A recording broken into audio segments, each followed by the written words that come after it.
Morning. Good morning. Afternoon. Afternoon, right. How are you? Good.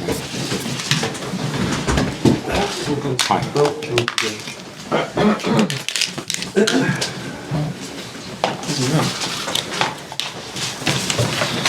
Okay, good afternoon. We're going to conduct the press conference in English. If there is any requirement for translation, please raise your hand.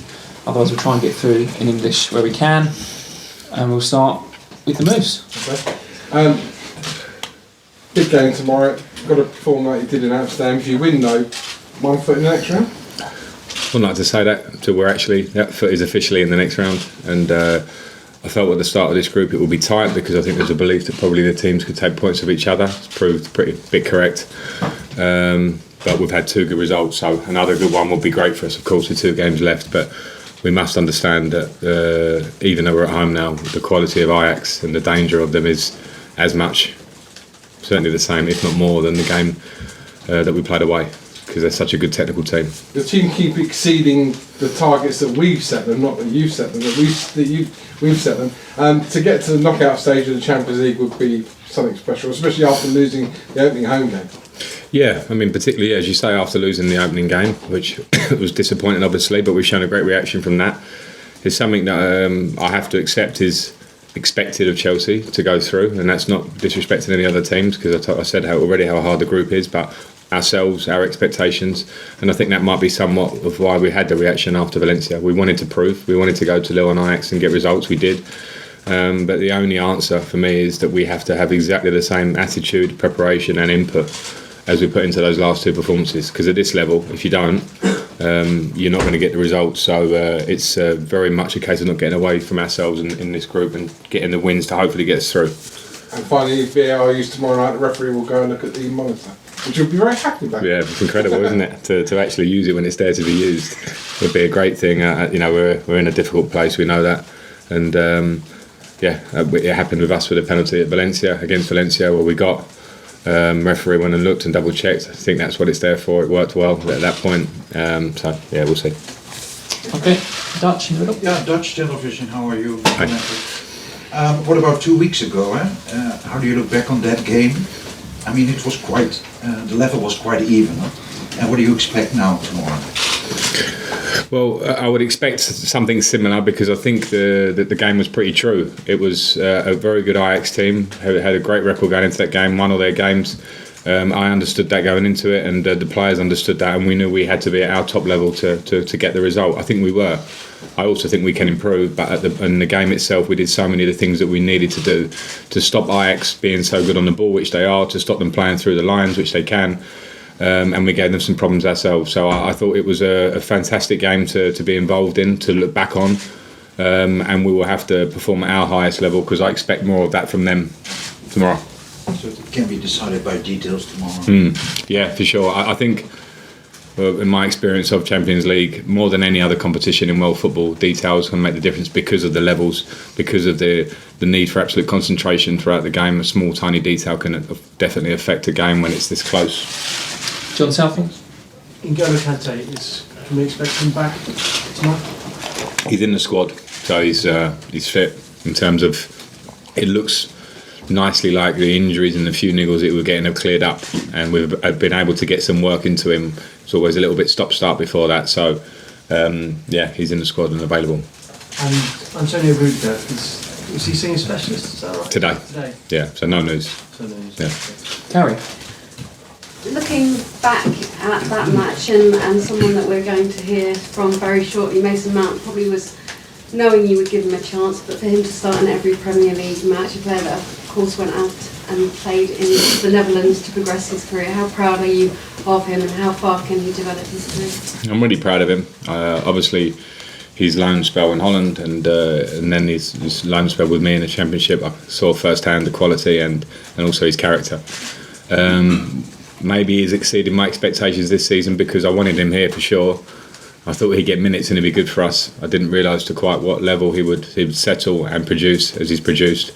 So that's all a great story. And then the next story is his. It's up to him. So I believe in him. He has to keep working to improve all the time. He's shown, particularly in the game against Ajax, where the 3 midfielders I thought were outstanding because of the work rate they had to put into the game to stop Ajax having control of it. and he did it. So you think of Mason as an attacking midfield player. He's shown you now that he's got both sides, and he hopefully will get even better. Right, Matteo said that you've given him more freedom this season. I wanted to sort of talk about him and his partnership with Jorginho that's developing, and you've also got this very tight unit in midfield now. Where does Kante fit in with the sort of form of the other midfielders? Well, in terms of the freedom, I think it's call it freedom. It's just how I want us to play, how we as staff work with the midfield. So there's an element of, at times, and particularly in some games, we've had to break teams down this season, and we need to be able to move. We can't be too rigid in our position, too predictable. So I think that the freedom to interchange, when I'm fortunate enough to have players, and the 3 players who played at Watford, for instance, I just mentioned Mason's defensive qualities, they all can do all roles as such. So I'm very happy with them to be quite fluent in how they play. And I also want them to be positive in their play and play forward passes when they're on, go by people if that's one of your attributes, as Matteo has, to travel with the ball at pace. So that's been, mainly their work, because they're the ones out there doing it, and I just try and push that along and help on that front. And in terms of N'Golo, of course, he's huge for us. He's one of the best midfield players in the world, has been for a few seasons. So I won't complain about the nice problem that I have with him fit. I want competition. We're playing every 3 or 4 days in a minute, so I'm going to need all of them, and in different positions as well. Matt? Frank, CAS have set the date for the appeal here to transfer ban. How interested will you be in the results of that? Well, very interested, of course, because it relates, but I've got no comment as such now, because I actually don't know enough detail. It is a legal matter, and I don't know enough of the legals to even delve, but of course I'm interested, because it's going to obviously affect potentially what we can do in January or not. But it is a little bit down my list, to be fair, because the matter in hand is Ajax tomorrow, and the matter in hand then will be Crystal Palace and etc. So I'm not going too far ahead. It will happen, we'll see, and at that point we will see how it affects us. What is it a compliment though to what you and your players are doing, that quite a lot of Chelsea fans are reacting to it by saying we don't want the banner returned? You want a good run, don't we? You never know. I mean, I get that. That's a nice feeling, and of course some players have come in and shown with their opportunities they've been given that they can do roles and play well, because we are getting results at the moment. So I think as Chelsea we will always look to improve in windows if we can, if we're allowed to, and if the players we might look at are better or we feel are adding to the squad. But at the minute I'm very happy with what I've got, so that's I suppose why hopefully fans are as well. Okay, Carve and then Liam. Frank, there's been so much controversy again about VAR this weekend in the Premier League. It seems to be working better in the Champions League than in the Premier League. Why do you think that is? I don't have the answer to that. I think the use of the screen on the side of the pitch can be a help, because we've seen this weekend in the Premier League decisions that, well, firstly they've taken a long time to get to, which seems to bring in the fact that there's an element of doubt.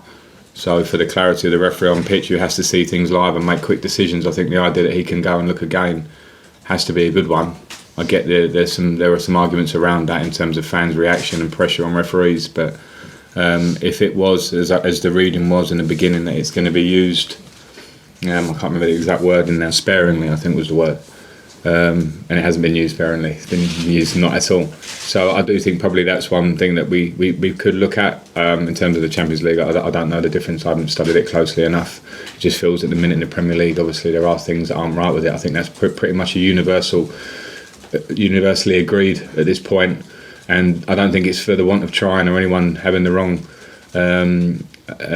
aims. We all want a better game and better decisions and the right decision, but at the minute we're not quite getting that. Okay, we're going to do 2 more, and then we've got to finish. Liam and then Andy, last one. Frank, Jorginho and Kovacic have both had a big impact on Chelsea's recent run. In terms of the way you want this team to play, how important is it to have midfielders that you can trust to get the ball in bad areas and make good decisions? Yeah, I think it's hugely important in how I and we as staff want the team to play. You've seen that we're trying to be fluid in our movement of the ball, and of course that really does mean moving it through central areas a lot, and you need to be able to receive balls in tight areas. It's a huge attribute of those two that you mentioned, but I think it's also attributes of a lot of our players in midfield areas or wherever. You should be wanting to accept the ball and comfortable to at this level of football, because the game against Ajax, the first game, the pace and speed of the game, if you're not ready to accept it, then it will find you out very quickly. So yeah, it's a huge bit. We train on that sort of stuff. The players are talented on that sort of stuff. We can always improve and get better because I think the best teams do it even better than the rest. So that's kind of what we're working towards, I suppose. Okay, last question, Andy. Frank, as it stands, would you get rid of VAR and go back to how it was, or would you keep it? It's such an Andy question. I would work with it at the moment and see how we can improve. And I think it needs to be a really open conversation. Referees, managers, fans, whatever. I know there are so many different opinions. It's not easy. I think the clinical decisions are an improvement. I know Firmino was probably one that was very, very borderline at the weekend, which people could disagree with. But I think the clinical nature of offside and goal line technology obviously is, I think, positive. It's the subjective in between ones that we really need to, I think, decide where we're coming from with this idea of clear and obvious. Because at the weekend there was a lot of not clear and obvious, and some are overturned, some are not, whatever. And that's not ideal. And I felt very sorry for Son yesterday because of the nature of the injury and his reaction, and the fact that he took a red card when looking back at the tackle, it was no way did his force of his tackle affect the injury. That's something that is horrendous and happens occasionally. So I felt it was obviously for Gomez as well, but sorry for him in the moment. It just Quickly, Andy. I think you struck a chord with a lot of people when on Saturday you were saying that it's undermining referees in a way that people are supposed to help with the kind of how long it took to decide your penalty, how long it all went on, and the grey areas and that sort of stuff. It doesn't seem to be helping referees in those situations. I think so, and I think that's the worst of both worlds. For Anthony on the pitch on Saturday with our game, I feel he made absolutely the right decision. There wasn't enough there for it to be a penalty, and then it gets overturned by VAR, so the right decision becomes made into a wrong decision, and I think that's happened too much at the minute. And the one thing I'll give the referees, it is new, and we are still relying on humans, so we must go with them a little bit. I'm very happy to work with them and give my opinion, albeit when you're heated after Watford game and we nearly drew the game, you feel more about it. I still feel that way to a degree, but we must work for improvement because we all want better. Okay, thank you very much. All right, thank you. Cheers. See you tomorrow. Cheers, mate. Good to see you. Thank you. And you. I want to ask if that's a compliment. That'd be